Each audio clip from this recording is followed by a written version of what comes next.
ప్రభువు నామమున అందరికి వందనాలు. ప్రభు అయిన యేసుక్రీస్తు ఆయన ఒక మాటని తీసుకొని బోధించినప్పుడు ఆ మాటని మనము అపార్థము చేసుకున్నటువంటి విధానంలో ఈరోజు కొంతమంది సహోదరులు ఉన్నట్టుగా మనకి కనిపిస్తుంది. చాలామంది సహోదరులు ప్రభు అయిన యేసుక్రీస్తు మాటని ఆయన మాటని ఇంకొక రకంగా అర్థం చేసుకొని మరి ఆ యొక్క అర్థాన్ని వీళ్ళు ఆ రకంగా అర్థం చేసుకొని ఇలా చేస్తారేమో అనేటువంటి ఉద్దేశము నేను అనుకుంటున్నాను.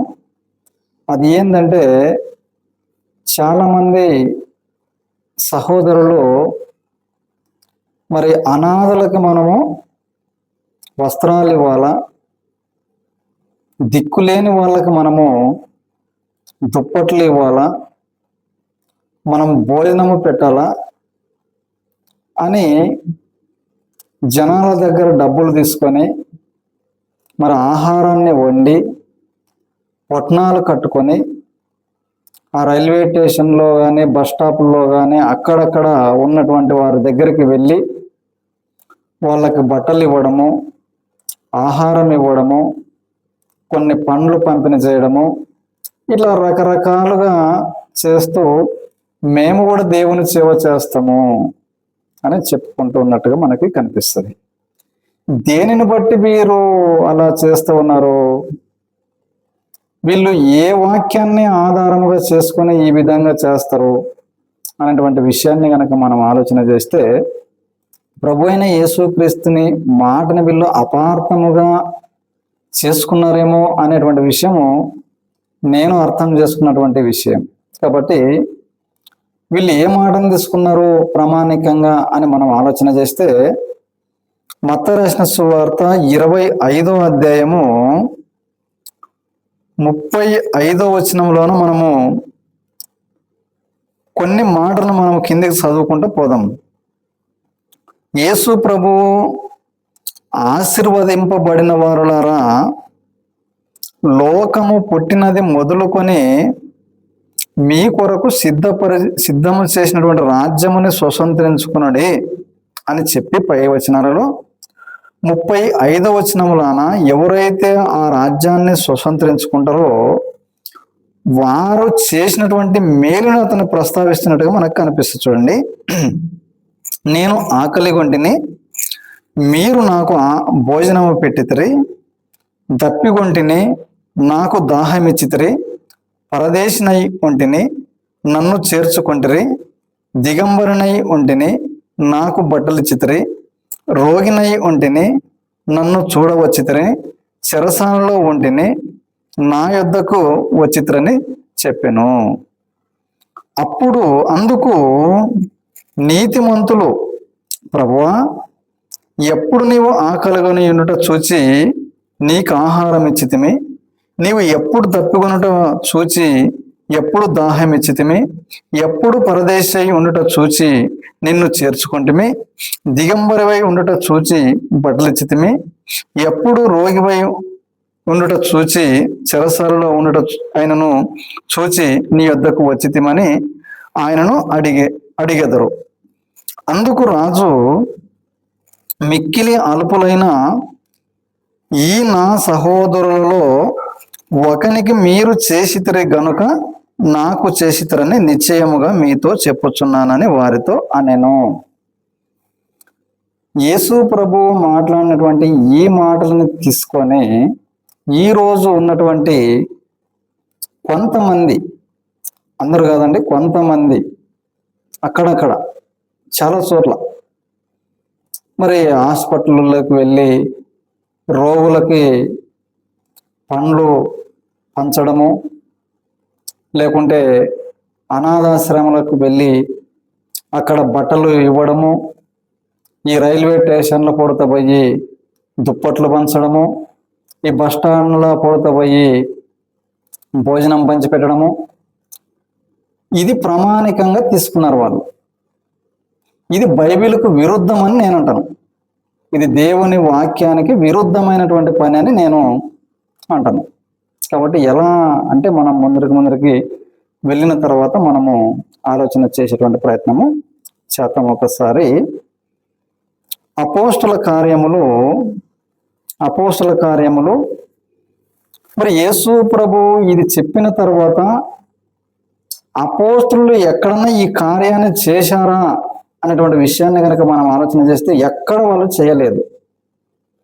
అనాథలకి బట్టలు ఇవ్వడము కానీ, భోజనం పెట్టడము కానీ, డబ్బులు పంపిణీ చేయడము కానీ, లేకుంటే ధాన్యం ఇవ్వడము కానీ, పండ్లు పొలము ఇవ్వడము కానీ, ఇలాంటివి ఎక్కడ మనకి కనిపించవు.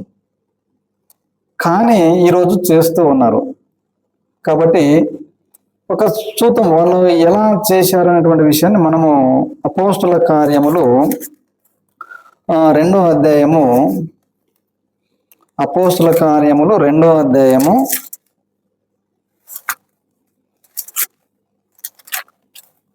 కొన్ని వచనాలు మనం చదువుకుందాము. ఆ రోజు పేతురు ప్రసంగం ద్వారా దాదాపు 3,000 మంది బాప్తిసము పొందినటువంటి సంగతి మీ అందరికీ తెలిసినటువంటి విషయం అది.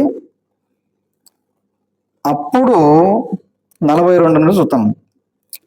41 అక్కడ పై వచనాలు చూస్తే అతని వాక్యము 41 చూస్తే, కాబట్టి అతని వాక్యము అంగీకరించిన వారు బాప్తిసం పొందిరి. ఆ దినమందు ఇంచుమించు 3,000 మంది చేర్చబడిరి. వీరు అపోస్తలుల బోధ యందును, సహవాసమందును, రొట్టె విరుచుట యందును, ప్రార్థన చేయుట యందును ఎడతెగక ఉండిరి. ఈ 3,000 మంది వీళ్ళు ఆ రోజు పేతురు ప్రసంగం విని మూర్ఖులైన ఈ తరము వారికి వేరయ్యి వారు బాప్తిసము తీసుకున్నటువంటి వారు ఇంచుమించు 3,000 మంది. వీరు అపోస్తలుల బోధ యందును, సహవాసమందును, రొట్టె విరుచుట యందును, ప్రార్థన చేయుట యందును ఎడతెగక ఉండిరి. ఇందులో కొంతమందికి ఆస్తులు ఉన్నటువంటి వాళ్ళు, భూములు ఉన్నటువంటి వాళ్ళు, ఇండ్లు కలిగినటువంటి వాళ్ళందరూ ఆ ఆస్తులని అమ్మి వాటికి వచ్చినటువంటి డబ్బును తీసుకుని అపోస్తలుల దగ్గరికి తీసుకుని వచ్చారు. కనుక కిందికి మనం చూస్తే విశ్వసించిన వారు 44 వచనం, విశ్వసించిన వారందరూ ఏకముగా కూడి తమకు కలిగినదంతయు సముష్టిగా ఉంచుకొనిరి. ఇదియు కాక వారు తమ స్థిరాస్తులను అమ్మి అందరికి వారి వారి అక్కర కొద్దిగా పంచిపెట్టిరి. ఇక్కడ ఆ 3,000 మందిలో కొంతమంది డబ్బు ఉన్నటువంటి వాళ్ళు ఉన్నారు, కొంతమంది ఆస్తులు ఉన్నటువంటి వాళ్ళు ఉన్నారు, కొంతమంది తినేదానికి భోజనం లేని వాళ్ళు కూడా ఉన్నారు. అప్పుడు వారు ఉన్నటువంటి వాళ్ళు తీసుకొని వచ్చిన డబ్బుని కదా, భూములు ఉన్నటువంటి వాళ్ళు భూమి అమ్మి తీసుకొచ్చినారు, ఇండ్లు ఉన్నటువంటి వారు ఇండ్లు అమ్మి తీసుకొని వచ్చినారు, డబ్బు కలిగినటువంటి డబ్బు తీసుకొని వచ్చినారు. అదంతా సమకూర్చి అపోస్తలుల దగ్గరికి తీసుకొని వచ్చినప్పుడు ఆ డబ్బును తీసుకొని పోయి ఈ అపోస్తలులు వాళ్ళ బ్యాంకులోనే వేసుకోలేదు. ఏం చేశారంటే, ఇది ఇప్పుడు మన అందరికి సంబంధించినటువంటి డబ్బు ఇది అని చెప్పేసి, ఇప్పుడు ఎవరెవరికి ఏం అవసరం ఉంది కదా, కొందరికి తిండికి లేవు, కొందరికి బట్టలు లేవు, కొందరికి ఇండ్లు లేవు. అప్పుడు వారికి ఏం అవసరం ఉందో వారి అక్కర కొద్దిగా వారికి పంచిపెట్టారు ఆ డబ్బునంతా కంప్లీట్గా. ఎంతైతే ఆ రోజు డబ్బు వచ్చిందో అంత ఒక్క రూపాయి కూడా వాళ్ళు మిగిలించుకునకుండా కంప్లీట్గా వాళ్ళు పంచిపెట్టారు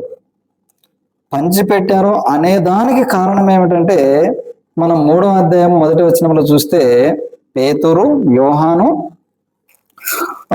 పగలు 3 గంటలకు ప్రార్థన కాలమున పేతురును యోహానును దేవాలయమునకు ఎక్కి వెళ్ళుచుండగా పుట్టినది మొదలుకొని కుంటివాడైన యొక్క మనుషుడు మోసుకొని పోబడుచుండెను. వాడు దేవాలయములోనికి వెళ్ళు వారిని భిక్షమడుగుచు కొందరు ప్రతిదినము వానిని శృంగారమును దేవాలయపు ద్వారమునొద్ద ఉంచుచు వచ్చిరి. పేతురును యోహానును దేవాలయములో ప్రవేశించబోనప్పుడు వాడు చూచి భిక్షమడుగగా పేతురును యోహానును వానిని తీర చూచి మా తట్టు చూడుమనిరి. వాడు వారి యొద్ద ఏమైనను దొరుకునని కనిపెట్టుచు వారి యందు లక్ష్యముంచెను. అంతటా పేతురు, వెండి బంగారములు మా యొద్ద లేవు గాని నాకు కలిగినదే నీకు ఇచ్చుచున్నాను. అంటే ఎండి బంగారం లేవా? ఎండి బంగారం లేకుండా డబ్బు ఉండాలి కదండి. ఇప్పుడు అంతా పై వచనాలలో మనం 2వ అధ్యాయం 44వ వచనంలో మనం ఏం చూస్తే, ఆ 3000 మందిలో ఆస్తులు కలిగినటువంటి వారందరూ అమ్మి వాటికి వచ్చినటువంటి డబ్బంతా ఈ అపోస్తుల దగ్గర పాదాల దగ్గర పెట్టినప్పుడు, వారి అక్కర కొద్దిగా పంచిపెట్టినప్పుడు కొంత ఉంచుకున్నారు కదా, వీళ్ళు కూడా కొంత ఉంచుకొని జోలి పెట్టుకున్నారు కదా. పెట్టుకున్నప్పుడు మరి డబ్బు ఉండాలి కదా వీళ్ళ దగ్గర. అంటే డబ్బు లేదు, ₹1 కూడా వీళ్ళ దగ్గర లేదు. వెండి బంగారు మా దగ్గర లేవు, మా దగ్గర ఏముందంటే యేసునామం ఉంది మా దగ్గర. అంటే ₹1 కూడా వీళ్ళ దగ్గరకి పాదాల దగ్గరకి కోట్ల డబ్బు వస్తే కూడా, లక్షలతో డబ్బు వస్తే కూడా ఆ డబ్బును వాళ్ళ జోలులో ₹1 కూడా పెట్టుకోకుండా అంత వారి అక్కర కొద్దిగా వారు పంచిపెట్టారు. యేసు నామము తప్ప మా దగ్గర ఏమీ లేదని చెప్పారు. అప్పుడు ఆ యేసు నామం చేత వారిని స్వస్థపరుస్తారు. ఈ సంగతి తెలిసింది. అంటే ఇప్పుడు మనం ఎందుకు చూసుకున్నామంటే వాళ్ళ దగ్గర డబ్బు ₹1 కూడా ఉంచుకోనలేదు, కానుకలు అనేటువంటి విషయం మనకు స్పష్టంగా అర్థమవుతుంది. మరి లేదంటే ఒకవేళ ఇట్లా కూడా చేయొచ్చు కదా వీళ్ళు. లేదండి, ఇప్పుడు మనము చాలా మంది డబ్బు తీసుకొని వాళ్ళ ఇండ్లు అమ్మి లేకుంటే భూములు అమ్మి డబ్బు తీసుకొని మన దగ్గరకు వచ్చారు. ఇప్పుడు చాలా మందికి ఒకనికి ఇల్లు లేదు, చిన్న గుడిసెన్న వేసుకొని వానకి ఇచ్చాము, వానికి బట్టలు లేవు, బట్టలు తెచ్చుకొని ఇచ్చాము, మనకు తిండి లేవు, ఒక అర్ధకింట బియ్యం కొనుక్కొని ఇచ్చాము, ఇంకా రకరకాల అవసరాలు ఉన్నాయి, మీ అవసరాలు తీర్చుకోవడానికి అందరికి వారి అక్కర కొద్దిగా పంచిపెట్టారు. మరి కొంత డబ్బు అయితే మిగిలింది. మరి ఈ డబ్బుతోనే మనము భోజనం వండి, యేసుక్రీస్తు మనకు చెప్పాడు కదా మత్తయి రాసిన సువార్తలో మనకి 25వ అధ్యాయంలోనే మనకు చెప్పాడు కదా, ఈ దాంట్లో కొంత డబ్బు మనం మిగిలించుకొని కొంచెం ఒక ఆండలు తీసుకొని వచ్చి భోజనం వండి ఆ రైల్వే స్టేషన్ల, ఆ బస్ స్టాప్ల, లేకుంటే అనాథాశ్రమంల, లేకుంటే హాస్పిటల్ మనం పోయి దుప్పట్లు లేని వాళ్ళకి దుప్పట్లు, లేకుంటే భోజనం లేని వాళ్ళకి భోజనము, పండ్లు, ఆహారం వల్ల పంచిపెట్టాలనేటువంటి పని మాత్రం వాళ్ళు చేయలే. బయటికి పోలేదు డబ్బు అనేటువంటి విషయం నాకు తెలియజేస్తున్నాం. ఇక్కడ ఇంకా డబ్బు బయటికి వెళ్ళలేదు. వచ్చినటువంటి డబ్బునంతా ఎక్కడ వాళ్ళు ఉపయోగించారంటే చీకటిలో నుండి వెలుగులోనికి వచ్చిన ఈ 3000 మంది లోపలనే అది పంచిపెట్టారు తప్ప ఆ డబ్బుని బయటికి పోలేదు. ఆ డబ్బు విషయం గుర్తుపెట్టుకున్నారు మీరు.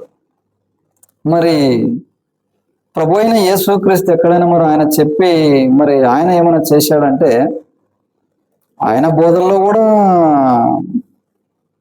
మనం చూసినట్లయితే మత్తయి రాసినటువంటి సువార్త 15వ అధ్యాయము,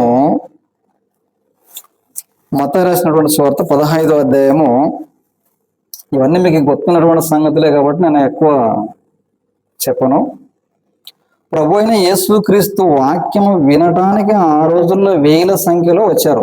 దాదాపు 3 రోజులు వాక్యము వాళ్ళు విన్నట్టుగా మనకి కనిపిస్తుంది. అప్పుడు యేసు ప్రభు ఏమంటారంటే నేటికి తన శిష్యులు ఏమంటారు, ప్రభు నేటికి వీళ్ళు 3 దినములైంది, వీళ్ళని ఇలాగే కనుక ఇండ్లకు పంపిస్తే, వీళ్ళకి భోజనం చేయలేదు 3 రోజుల కానుంటే వీళ్ళని ఇలాగే ఇంటికి పంపిస్తే మధ్యన అంటే కన్నులు తిరిగి కిందికి పడిపోయే అవకాశం ఉంది. వీళ్ళని కొంచెంసేపు విశ్రాంతి ఇచ్చి, వీళ్ళకి బ్రేక్ ఇచ్చి, మరి ఆహారం కొనుక్కొని తినటకు వీళ్ళకి బ్రేక్ ఇస్తాము, ఊర్లోకి పోయి ఇల్లు కొనుక్కొని తినరు ఆహారం అని తన శిష్యులు చెప్పినప్పుడు, లేదు వాళ్ళకి మనమే భోజనము పెట్టాలా. మరి ఇంతమందికి మనం భోజనం పెట్టాలంటే ఎట్లా ప్రభు అంటే, మీ దగ్గర ఎంత ఉందంటే 5 రొట్టెలు 2 చేపలు మాత్రమే ఉండవని చెప్పినప్పుడు, ఆ 5 రొట్టెలు 2 చేపలు ప్రభు దగ్గర తెచ్చినప్పుడు ప్రభు అయిన యేసుక్రీస్తు వాటిని ఆశీర్వదించి ఆ 5000 మందికి ఆ యొక్క ఆహారాన్ని పంచిపెట్టాడు కదా. ఎవరికి తక్కువ కాకుండా ఎంత తింటే అంత వారందరికీ పంచిపెట్టిన తర్వాత మరి వారు తినంగా దాదాపు ఒక 12 గంపలకి వాళ్ళు మిగిలినటువంటి ఆహారం మిగిలిపోతుంది. మరి ఆహారం మిగిలిపోయినప్పుడు యేసు ప్రభు ఏం చేయాలా? ఈ మిగిలిన ఆహారం వేస్ట్ అవుతుంది కదా, ఆ రైల్వే స్టేషన్లోనూ కొంతమంది ఉండరు, లేకుంటే ఆ అనాథాశ్రమంలో కొంతమంది ఉండరు, లేకుంటే ఆ రోడ్ల మీద కొంతమంది ఉండరు, వాళ్ళకి పోయి పంచిపెట్టండి అని చెప్పలేదు యేసు ప్రభు, చెప్పలేదు. మరి ఎవరికి పంచిపెట్టాడు యేసు ప్రభు ఆహారం అని అంటే, ఎవరైతే దేవుని వాక్యాన్ని ప్రేమించి తన దగ్గరకు వచ్చి వాక్యము విన్నారో వాళ్ళని తృప్తిపరిచాడు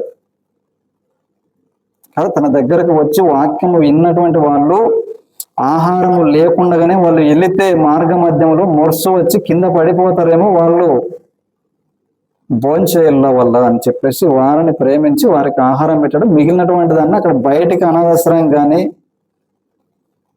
బస్ స్టాండ్లో కొడతా కానీ, రైల్వే స్టేషన్లో కొడతా కానీ ఇది వేస్ట్ అవుతుందని పంపించలేదు యేసు ప్రభువు.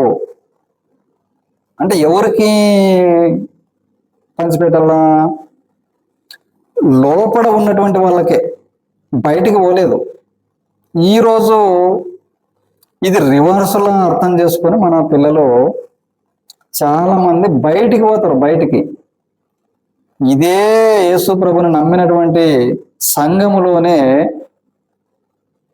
ఎంతోమంది అనాథలు ఉండరు, ఎంతోమంది వస్త్రహీనులు ఉండరు, ఎంతోమంది తిండి లేని వాళ్ళు ఉండరు, ఎంతోమంది బట్టలు లేని వాళ్ళు ఉండరు, ఎంతోమంది హాస్పిటల్లో ఉండరు, ఎంతోమంది చెరసాలలో ఉండరు.